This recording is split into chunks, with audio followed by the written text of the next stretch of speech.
রামনবমীর বিশেষত্ব কি জানো? রামনবমী কেন করে? আজকের দিনেই অযোধ্যায় দশরথের কোলে রামের আবির্ভাব হয়। আজকে হচ্ছে জন্মতিথি, চৈত্র মাসের শুক্লপক্ষের নবমীতে রামের জন্ম হয়েছিল, তাই রামনবমী পালন করা হয়। রামনবমী, রাম কেন স্পেশাল, কেন রামকেই পুজো করা হয়? কারণ রামের জীবন যদি আমরা দেখি তাহলে ওই দিনে যে কথাটা বলছিলাম, যেটা নিয়ে কিছু কিছু মানুষের খারাপ লাগতে পারে, ওই দিনের যে লিডার হতে গেলে প্রচুর স্যাক্রিফাইস করতে হয়, সেটা রাম তার জীবন দিয়ে দেখিয়েছে। রামের পুরো জীবনটাকে দেখি আমরা, এবং তার সাথে অবশ্যই সীতা মা, প্রায় কিছুই পায়নি দুজনে।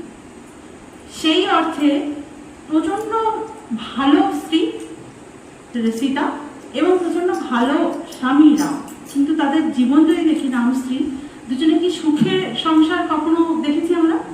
না, কখনোই দেখিনি। কিন্তু কখনোই রাম তার কর্তব্য থেকে সরে যায়নি, তার দায়িত্ব, তার কর্তব্য থেকে কোনোদিন সরে যায়নি, ভীষণ ভীষণ কষ্ট সত্ত্বেও।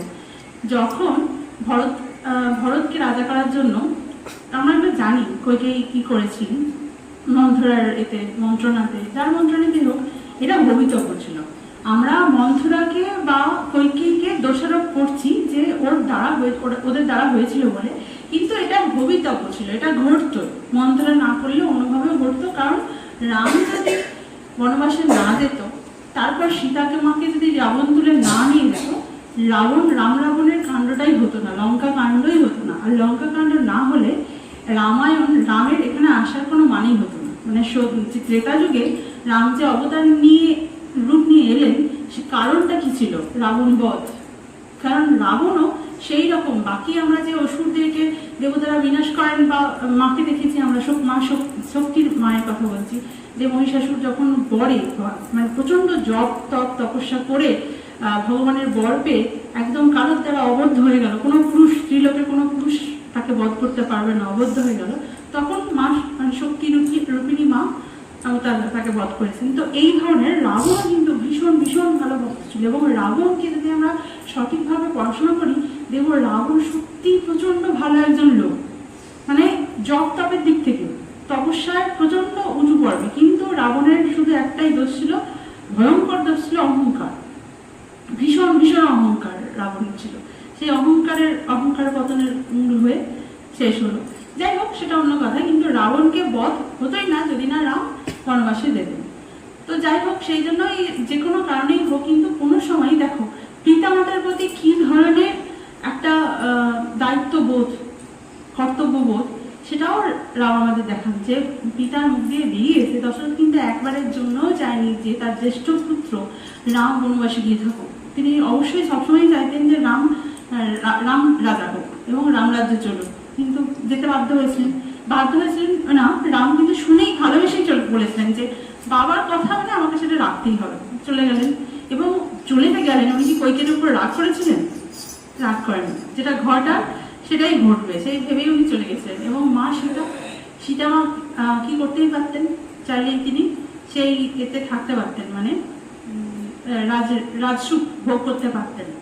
উনি কিন্তু রামের সাথেই গেলেন। এবং সীতা মার গল্প যদি আমরা পড়ি, দেখবো আরো কঠিন, রামের থেকেও আরো কঠিন সীতা মায়ের ঘটনা। প্রত্যেকটা ঘটনা, মানে যেগুলো যেগুলো ঘটেছে সেগুলো ভাবাই যায় না। কত পরীক্ষায় দিতে হয়েছে, একবার প্রজাদের কাছে, একবার স্বামীর কাছে, একবার নিজের সংসারের লোকেদের কাছে। শুধুই পরীক্ষা, তার জীবন ধরে পরীক্ষা, প্রত্যেকটা পরীক্ষাতে দেখা গেছে যে প্রত্যেকটা পরীক্ষাতেই কিন্তু তিনি পাশ করেছেন, সফল হয়েছেন, তারপরেও আবার পরীক্ষা দিতে হচ্ছে। তো এইটাও আমাদের শেখায় যে কখনো আমরা যেন কাউকে জাজ না করি যে জীবনে এটা ঘটছে মানে এই খারাপ, বা কি এইরকম ভাবে কাউকে জাজ করা উচিত নয়। কারণ আদতে শেখে, সেটা বিচার করার সেই যুগে তো কেউ বুঝতে পারছিল না। সীতার সময়, ওই সময় যারা ছিল রাম রাজ্যে, সেই সময় যারা ছিল, তারা কি কেউ বুঝতে পারছিল যে সীতা মা তো পবিত্র, বা সীতা মা তো কিছু কেউ জানতো না বলেই তারা পরীক্ষা নিতে চেয়েছিল, তাই না? আমরা এখন যখন গল্পগুলো পড়ছি, যখন রামায়ণ পড়ছি, জানছি, তখন বুঝতে পারছি যে মা সীতা কি পবিত্র ছিল এবং তাকেও কি সইতে হয়েছে। সেটাই আমাদেরকে শেখায় যে আমরাও এখন কাউকে না বুঝে, না জেনে কাউকে জাজ করবো না যে এ পবিত্র নয়, বা এ সেরকম নয়, আমরা কি এরকম ভাবি, এরকম জায়গায় নেই। যেটা জীবন যুদ্ধ সেটার মতো লড়ছে। কিন্তু রাম নবমী আমরা পালন করি মানে দিকে দিকে ভারতবর্ষের প্রায় প্রত্যেকটা কোনায়, বিশেষ করে উত্তর ভারতে আজকের দিনে রামনবমী খুব ভালোভাবে মানে পূজিত হয়, পূজা করা হয়। আর তার সাথে সাথে এটাও করা হয় রামায়ণ। রামায়ণ এই যে যেটা কথাগুলো বলছি এগুলো সব রামায়ণে আছে। আর রামের একটা গল্প খুব খুব বিখ্যাত গল্প তোমরা জানো যে শবরী। শবরী গল্পটা জানো তো তোমরা? শবরী একজন আদিবাসী বৃদ্ধা, জঙ্গলে থাকতেন। তার গুরু তাকে বলেছিলেন যে তুমি অপেক্ষা করো, রাম একদিন আসবে, তোমায় দেখা দিয়ে যাবে। শবরী বছরের পর বছর ধরে অপেক্ষা করেন, রাম আসেন না। কিন্তু তার গুরুর প্রতি ভক্তিও অচল ছিল, জানে যে গুরু বলেছেন মানে আসবেই আসবে। একদিন রাম বনবাসে গিয়ে শবরীর কাছে যান এবং এবারটা শুনেছ আমরা ওই গানটাতে গাই, অচ্যুতম কেশবম কৃষ্ণ দামোদর, ওই যে দেব শবরীকে জैसे खिलाते नहीं, ওইটাতে ওই এই গল্পটা থেকে ওই গানটা যে কুল নিয়ে আসে রামের জন্য আমাকে খাওয়াবে বলে। তারপর প্রত্যেকটা কুল একটা একটা করে চেখে চেখে দেখে, তারপরে রামকে দেয়। তো শাস্ত্র মতে এটা ভুল, শাস্ত্র মতে কাউকে তোমার একটু জিনিস দেওয়া উচিত না, কিন্তু ভগবানকেই দিচ্ছে সে উঠে। তো ভগবান কি সেটার জন্য রাগ করেছিল? বরং সে তার নিখাদ ভালোবাসা, নিখাদ পবিত্র ভালোবাসাটা দেখেছিল, দেখে খুব সাদরে গ্রহণ করেছিল সেটা। তো এরকম শবরীর এটা। তারপরে ধরো একটা কাঠবিড়ালির দারুণ গল্প আছে, মানে এটা হাসির ব্যাপার, হাস্যকারী ব্যাপার, কিন্তু এখান থেকেও ভালোবাসা কিরকম বোঝা যায়। যখন ওই লঙ্কাতে যাবে তখন পুরো বানর সেনা রামের সাথে করছে, ওই কি বলে ব্রিজটা বানাচ্ছে, সেতুটা বানাচ্ছে, রাম সেতু যেটা করা হয়, নাম দেওয়া হয়, সেতুটা বানাচ্ছে। তো বড় বড় পাথর, বানরদের কিরকম পাওয়ার, তো সব বড় বড় বানররা বড় বড় পাথর নিয়ে গিয়ে ফেলছে। কাঠবিড়ালি ভাবছে ভগবানের কাজ হচ্ছে, এর মধ্যে আমি কিছু করব না, আমারও কিছু করা উচিত বলে সে গায়ে না এমন করে বালিটা মাখছে আর সমুদ্রে গিয়ে ছেড়ে দিচ্ছে, সমুদ্রকে বালি ছেড়ে দিচ্ছে। তো ভাবছে এইভাবেও বারবার আসছে, বালি মাখছে, আবার জলে গিয়ে ছেড়ে দিচ্ছে। এবার সেই দিকে বানররা হাসতে শুরু করে যে তুই কি করছিস, এটা কোনো মানে আছে? কোনো মানেই নেই। কিন্তু রাম খুব আদরে তাকে তুলে ধরেছিলেন, গায়ে পিঠে হাত বুলিয়ে বলেছিলেন যে তোমার এইটুকুই আমার জন্য অনেক। তো এখানেও তাই ভগবান সেই তার নিখাদ ভালোবাসাটাই দেখলো। এবং বলা হয় নাকি কাঠবিড়ালির গায়ে যে 3টে দাগ থাকে না, ওটা ওই রাম যে হাত বুলিয়েছে ওটার থেকে বুঝিয়ে আছে, এরকম বলে। যাই হোক, এটা একটা প্রচলিত একটা, যাই হোক। মানে ভগবান কোনোভাবেই দেখবে না যে তুমি কি জ্ঞানী বা তুমি তার জন্য কি বিশাল লোককে নাম করছো, সেবা করছো, সব দেখবে না। ভগবান দেখেন যে তোমার ভালোবাসাটা কতটা নিখাদ, তুমি সত্যি সত্যিই তাকে ভালোবাসো কিনা, এইটুকু। তো এই তার আর কিছু বলা আছে? আর কি কিছু বলবে? তো আমরা যেগুলো করছি, এই যে পুজো করলাম, এটার যখন আমরা করি, গুরু পুজোতে একটা মন্ত্র থাকে না, চক্ষুরুন মিলিতম ইয়েনা তস্মৈ শ্রী গুরুবে নমঃ। চক্ষুরুন মিলিত মানে আমার চক্ষুটাকে উন্মিলিত করো, আমার চোখকে জাগাও। অপবিত্র পবিত্র বা মানে আমার যে অপবিত্রটা আছে সবটাকে না, আমার বাইরে যেখানে যা আছে অপবিত্রকে পবিত্র কর। পুরো গুরু পূজার মন্ত্রের শুরু থেকে শেষ পর্যন্ত শুধু এটাই যে আমাদের গীতার যেখানটা হচ্ছে জ্ঞান যোগ, যে জ্ঞানের চক্ষু উন্মিলিত করো, জ্ঞান শরীর আমাদের জীবনের মধ্যে মনের মধ্যে জ্ঞান ঢোকাও, জ্ঞান দিয়ে যাতে আমার সমস্ত কাজে আমি ঠিকঠাক ভাবে যাই, আর কিছু না। জ্ঞানের সাথে কাজ করলেই দেখবে তুমি ভুল কাজ করছো না।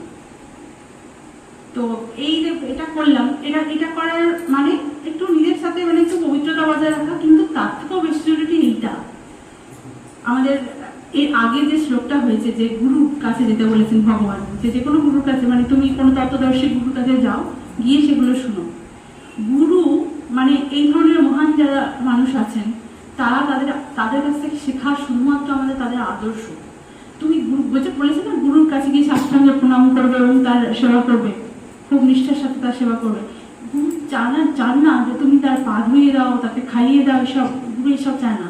গুরু চান যে গুরুর আদর্শটা তুমি যেন তোমার জীবন দিয়ে পালন করো, এবং এই ধরনের মানুষেরা তারা তাদের আদর্শের জন্য জীবন পাঠ করে দিতে পারে। তো সেই জন্য এই পুজো টুজো গুলো করার আসল মানে কিন্তু ওখানে যে আমরা কি শিখলাম। আজকে আমাদের ভারতবর্ষের দিকে তাকিয়ে দেখো, প্রত্যেকটা বাড়িতে বাড়িতে প্রায়, এখন যদিও একটু একটু ঘুরছে, আবার কিছু কিছু মানুষের মধ্যে সচেতনতা আসছে, সজাগ হচ্ছে, কিন্তু দেখো বেশিরভাগ জায়গায় ভাই ভাই লড়াই দেখলে তুমি মাথা খারাপ হয়ে যাবে।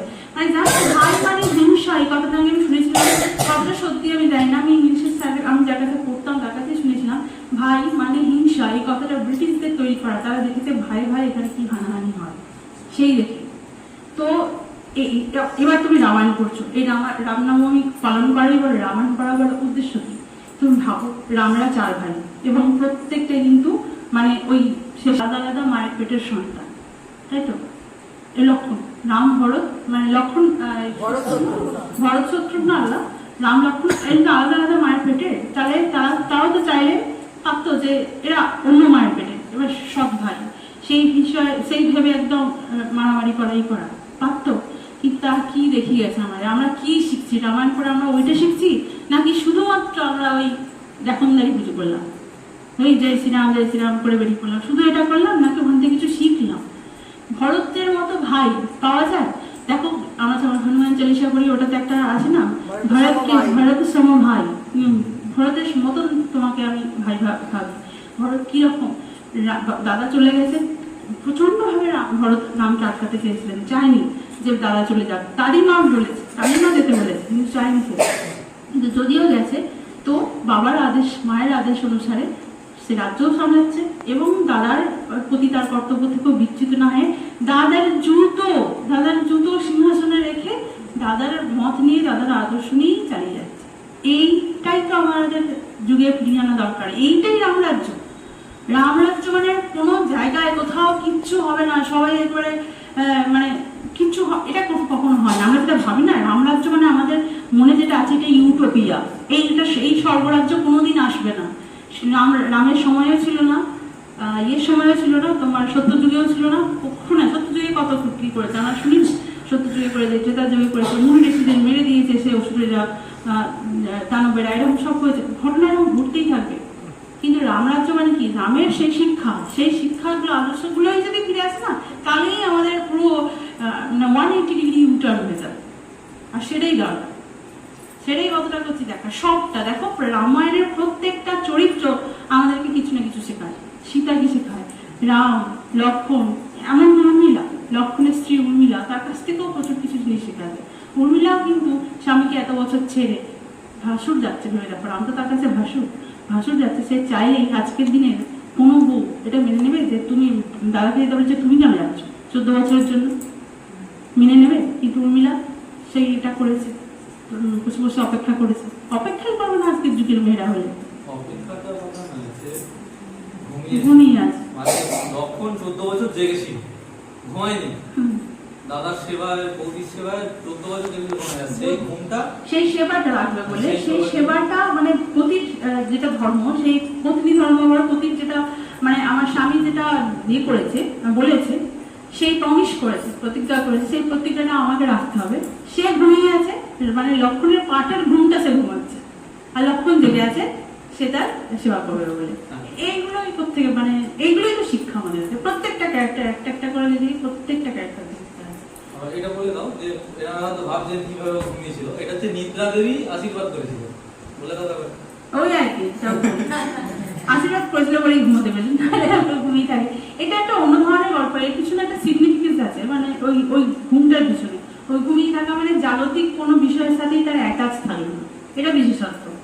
যে মেয়েদের হয় না, মেয়েরা কিন্তু জাগতিক বিষয়ের সাথে বেশি অ্যাটাচ ছেলেদের তুলনায়। এ দেখো আমাদের স্নো বর্ডার, একটু লেস, এসব হয় না যে সবকিছু আমাদের পরিচর্যার জন্য আমরা একটু চাই, নতুন নতুন শাড়ি বলো, জামা কাপড় বলো, সবগুলো সব জাগতিক জিনিস। তো জাগতিক জিনিসের সাথে উর্মিলা কোনো রকম অ্যাটাচমেন্ট রাখেনি, এটা বিশেষত্ব। যে পুরো ঘুমিয়ে আছে মানে সে পুরো বিশ্রাম, এবং লক্ষণের পাটের ঘুমটাও সব মিলিয়ে। এই হচ্ছে রামায়ণ। যুগেও এইরকম আদর্শ থাকলে আমরা আমাদের জীবনে এই আদর্শগুলো নিলে একটুখানি ভেতরে গেলে অনেকটা ওনাদের যতটা তাদের একটুখানি আমাদের কাছে গেলেও অনেকটা, সেইটুকুই যদি পরিবর্তন হয় কারোর জীবনে, এই কথা থেকে যদি কারোর মনে এতটুকু পরিবর্তন হয়, তাহলেই আজকে পুজোর সফলতা। চল, গুরুর ব্রহ্মা গুরুর বিষ্ণু গুরুর্দেবা মহেশ্বরঃ গুরুর সাক্ষাৎ श्री गुरवे नमः। श्री गुरुभ्यो नमः। हरि ओम। श्री कृष्णाय नमस्तु। कृष्णाय वासुदेवाय हरये परमात्मने प्रणतः क्लेशनाशाय गोविन्दाय नमो नमः।